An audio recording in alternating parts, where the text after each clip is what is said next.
कर्जमाफी आणि दिव्यांगांना 6,000 रुपये मानधन यासह 17 मागणी घेऊन प्रहारचे अध्यक्ष बच्चू कडू हे गेल्या 3 दिवसांपासून राष्ट्रसंत तुकडोजी महाराज यांच्या कर्मभूमी असलेल्या मोजरी या ठिकाणी अन्नत्याग उपोषणाला बसलेत।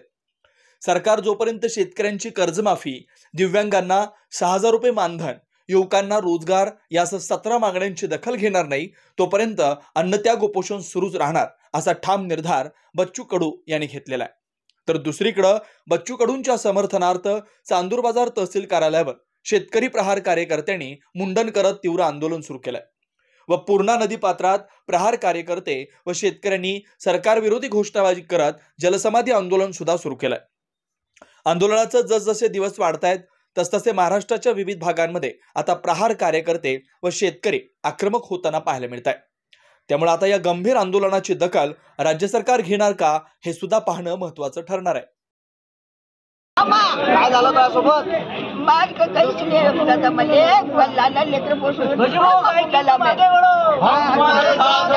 पगार झाला काय? नाही नाही, 6 महिन्यापासून पगार नाही आहे। आतापर्यंत पगार होत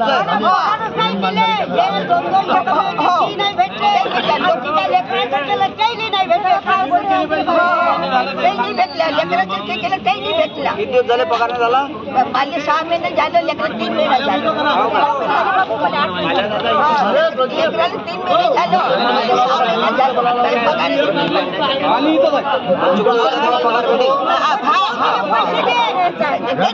पैसे